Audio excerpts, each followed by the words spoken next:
Here I am again, students, with the second part of this first lesson online, this first video lesson. Okay, so as you can see, this is only a step 1, so there's going to be a step 2, step 3, step 4, step 5, step 6, step 7, 8, 9, 10. I'm kidding you, of course, there's only step 1 and 2, so let's get a move on. So the first conditional is made of, è fatto di, two sentences, due frasi. The if clause, la frase con se, la proposizione, scusate, con se, if, and the main clause, la frase principale. Main significa principale. Okay, so here's an example. If we miss a school this week, we will have an extra school week in June. Se saltiamo scuola questa settimana, faremo una settimana di scuola extra a giugno. Okay? So, if you notice, in this sentence, if is followed by present simple. Okay?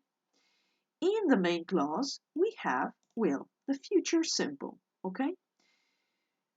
So it's quite easy actually to remember. Just keep in mind that, tenetevi a mente che, the order of these two sentences can also be main clause plus if clause, just like in Italian, esattamente come in italiano. Noi potremmo avere we will have an extra school week in June if we miss school this week. Faremo una settimana extra di scuola a giugno se perdiamo scuola questa settimana, ok? Quindi l'ordine delle due frasi può anche essere invertito. The important thing, la cosa importante, is that we notice where if is. Notare dov'è if. Where there is if, dove c'è if, you put the present simple, okay? All right. I gave you some homework, if you remember, which was on page 182 of your workbook. If you didn't do it, stop the video now, do your homework, and then come back here because we're going to check it now together, okay? So let's start from exercise number 1. Number 1, well, A, actually, it's not number 1, it's letter A on page 102 of your workbook. So you had to complete the sentences with will, won't, or nothing. So sentence number 1, if you kiss me, I'll scream.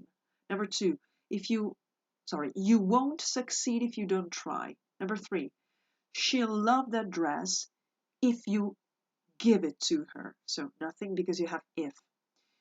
Number 4, if you don't tidy your bedroom, she will go crazy.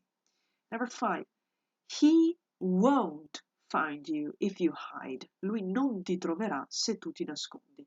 Number 6, I'll hurt my leg if I jump. Cioè, if, quindi non ci va niente, dobbiamo lasciare il presente semplice. Number 7, if they manage, abbiamo il verbo if.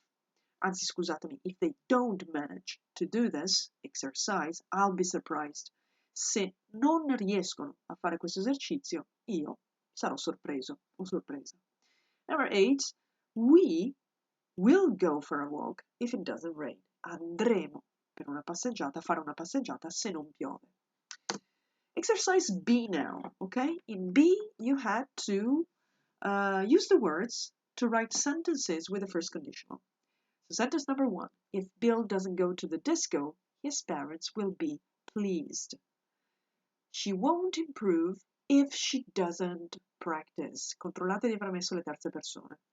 If I prepare some lunch, will you eat it? Attenzione che è una domanda. Will you eat it? Number 4. What will they do if it doesn't get the job?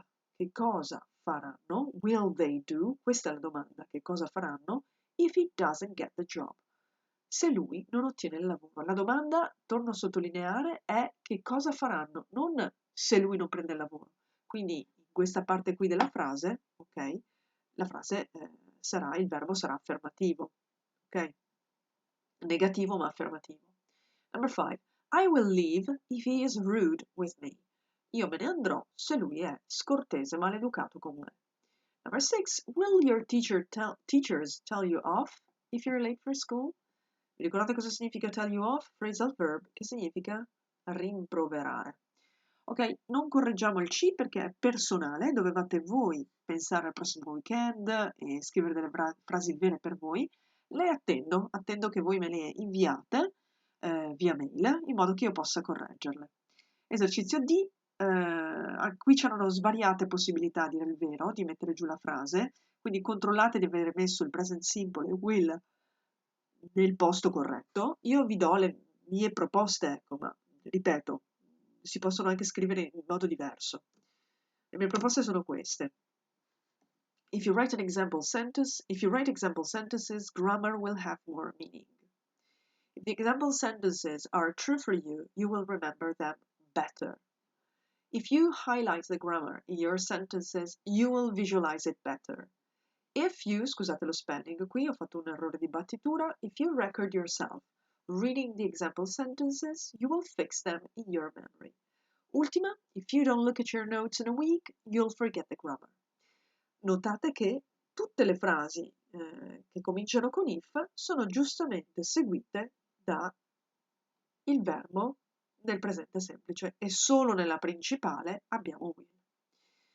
Bene, adesso noi dovremmo proseguire con lo step 2, ma stoppate qui il video e proseguite con la correzione di quanto abbiamo fatto finora.